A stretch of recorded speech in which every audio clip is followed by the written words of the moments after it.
Diabetes adalah salah satu dewasa. penyakit Namun paling faktanya, mematikan. Dalam anak beberapa kecil waktu juga terakhir, bisa menderita kasus diabetes diabetes satu pada ataupun dewasa dua yang meningkat. menderita diabetes. Dikutip dari laman resmi PDO PPM Kementerian Kini Kesehatan, justru anak-anak di Indonesia, para orang tua diminta untuk mewaspadai kasus diabetes yang bisa saja terjadi pada anak-anak mereka. Halo semuanya, udah lihat kan video tadi?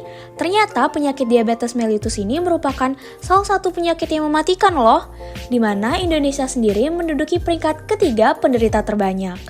Nah, ternyata penyakit pulpa atau periapikal ataupun periodontal memiliki peranan terhadap penyakit diabetes mellitus ini. Yuk simak penjelasan dari kelompok 23. Baiklah, saya akan menjelaskan diabetes mellitus. Diabetes itu adalah penyakit kronis yang terjadi ketika pankreas tidak dapat memproduksi cukup insulin atau ketika tubuh tidak dapat menggunakan insulin yang dihasilkan secara efektif. Untuk diabetes itu ada tahapan glikemiknya yang berkisar dari normoglikemia, di mana toleransi gula itu normal, hingga hiperglikemia, di mana insulin dibutuhkan untuk bertahan hidup. Hiperglikemia juga disebut sebagai peningkatan glukosa darah atau peningkatan gula darah. Efek umum dari diabetes yang tidak terkontrol dan seiring waktu itu dapat menyebabkan kerusakan serius pada banyak sistem tubuh, terutama saraf dan pembuluh darah. Penderita diabetes juga itu memiliki resiko lebih tinggi terkena masalah kesehatan seperti serangan jantung, stroke, dan gagal ginjal. Individu dengan diabetes juga lebih rentan terkena penyakit periodontitis. Serta tingkat keparahan periodontitis itu meningkat seiring dengan meningkatnya kadar hiperglikemia atau kadar gula darahnya. Saya akan menjelaskan klasifikasi diabetes. Yang pertama adalah tipe 1. Tipe 1 itu terjadi karena sistem kekebalan tubuh salah menargetkan dan menghancurkan sel-sel penghasil insulin di pankreas. Akibatnya, pengidap diabetes tipe 1 itu memerlukan suntikan insulin atau pompa insulin untuk bertahan hidup. Biasanya, tipe ini berkembang pada masa kanak-kanak atau remaja, tapi bisa juga terjadi pada usia apapun. Baiklah, selanjutnya itu adalah tipe 2. Untuk tipe ini adalah tipe diabetes yang paling umum. Penyakit ini biasanya berkembang pada usia dewasa, meskipun seiring zaman semakin sering didiagnosis pada anak-anak dan remaja. Pada diabetes 2 tipe 2, tubuh itu menjadi resisten terhadap efek insulin dan mungkin tidak dapat memproduksi insulin yang cukup untuk mempertahankan kadar gula darah normal. Hal yang dapat menjadi faktor dalam tipe ini adalah faktor gaya hidup, seperti pola makan dan olahraga, serta genetik juga berperan penting dalam perkembangan diabetes tipe 2. Baiklah, itu saja dari saya. Untuk selanjutnya akan dilanjutkan oleh rekan saya. Terima kasih. Baik, di sini saya akan menjelaskan tentang tria diabetes. Yang pertama itu poliuri atau juga yang bisa disebut sering buang air kecil. Nah, buang air kecil dengan frekuensi yang lebih sering, terutama pada malam hari. Hal ini dikarenakan kadar gula darah yang melebihi ambang ginjal atau sekitar lebih dari 180 mg per dl. Nah, sehingga gula tersebut akan dikeluarkan melalui urin. Nah, dalam keadaan normal, urin akan dikeluarkan sekitar 1,5 liter. Tetapi pada pasien penderita diabetes mellitus yang tidak terkontrol, urin bisa dikeluarkan menjadi 5 kali lipat lebih banyak dari jumlah ini. Nah, adanya sekresi urin, tubuh akan mengalami dehidrasi. Untuk mengatasi masalah tersebut, maka tubuh akan menghasilkan rasa haus sehingga penderita selalu ingin minum air, terutama dingin, manis, dan segar dalam jumlah yang banyak. Nah, yang kedua itu ada polifagia atau cepat merasa lapar. Nafsu makan meningkat dan merasa kurang tenaga. Insulin menjadi bentuk masalah pada pasien penderita diabetes mellitus, sehingga pemasukan gula dalam sel tubuh kurang dan energi yang dibentuk pun menjadi kurang. Nah, sel pada otak kita dikarenakan gulanya itu kurang akan berusaha meningkatkan asupan makanan dengan menimbulkan rasa lapar yang meningkat. Nah, yang ketiga itu ada berat badan menurun. Ketika tubuh mendapatkan energi yang cukup dari gula karena kekurangan insulin, tubuh akan bergegas mengolah lemak dan protein yang ada di dalam tubuh untuk diubah menjadi energi. Nah, dalam sistem pembuangan urin, penderita diabetes mellitus yang tidak terkendali bisa kehilangan sebanyak 500 gram glukosa dalam urin per 24 jamnya, setara dengan 2000 kalori per hari yang hilang dari tubuh.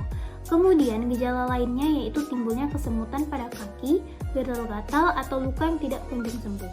Nah, pada wanita kadang disertai gatal di daerah selangkangan atau pruritus vulva, dan pada laki-laki kadang terasa nyeri pada ujung penisnya atau balanitis.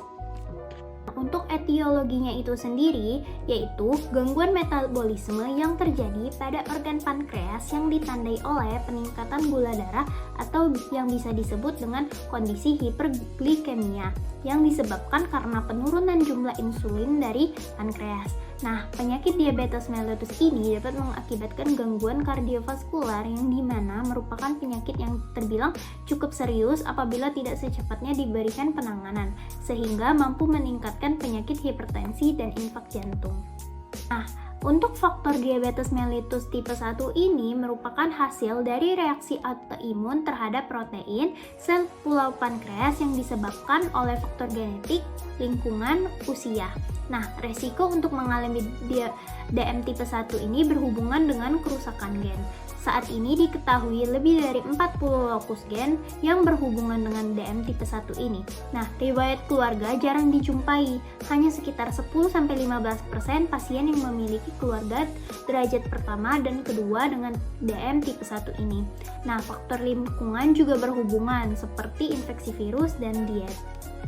Nah, untuk diabetes mellitus tipe 2 disebabkan oleh kombinasi faktor genetik yang berhubungan dengan gangguan sekresi insulin, resistensi insulin, dan faktor lingkungan seperti obesitas, makan berlebihan, kurang makan olahraga, dan stres. Nah, faktor resiko terkena penyakit DM tipe 2 ini antara lain usia, aktivitas toksik, terpapar asap, indeks massa tubuh, tekanan darah, stres, gaya hidup, adanya riwayat keluarga, kolesterol HDS, trigliserida, riwayat ketidaknormalan glukosa, dan kelainan lainnya. Mungkin itu saja. Baiklah, selanjutnya adalah bakteri periodontal yang menyebabkan penyakit diabetes mellitus. Yang pertama ada Porphyromonas gingivalis, yang kedua Provotella intermedia, yang ketiga Aggregatibacter actinosetum comitans, yang keempat Fusobacterium nucleatum, yang kelima Tenerella forciata, dan yang terakhir ada Treponema denticola. Nah, bagaimana sih mekanisme dari bakteri-bakteri tersebut sehingga menyebabkan penyakit diabetes mellitus? Yang pertama, terjadi akumulasi bakteri dan produknya, yakni lipopolisakarida yang dikenali oleh TLR atau toll-like receptor yang dapat meningkatkan ekspresi dari sitokin proinflamasi, yakni interleukin 8, interleukin 6, NCP1, dan juga TNF-alpha. Nah, setelah itu terjadi peningkatan akut dari sitokin, yakni antara lain interleukin beta, interleukin 6, dan juga TNF-alpha yang dihasilkan oleh makrofag, sehingga menyebabkan disfungsi dan juga apoptosis dari sel beta pankreas. Selanjutnya akan terjadi proses inflamasi dan juga stres oksidatif di jaringan adiposa, otot rangka, dan juga hepar yang dapat meningkatkan sitokin proinflamasi, yakni TNF-alpha, interleukin 1, dan juga MCP1 yang dapat mengganggu jalur sinyal insulin sehingga terjadi resistensi insulin dan juga terhalangnya penyerapan glukosa. Nah, setelah itu akan terjadi peningkatan sitokin proinflamasi, yakni TNF-alpha, interleukin 1 beta, dan juga interleukin 6 yang dapat menginduksi protein fase akut seperti serum myoid A atau SAA dan juga CRP atau C-reaktif protein yang mampu merusak sinyal insulin.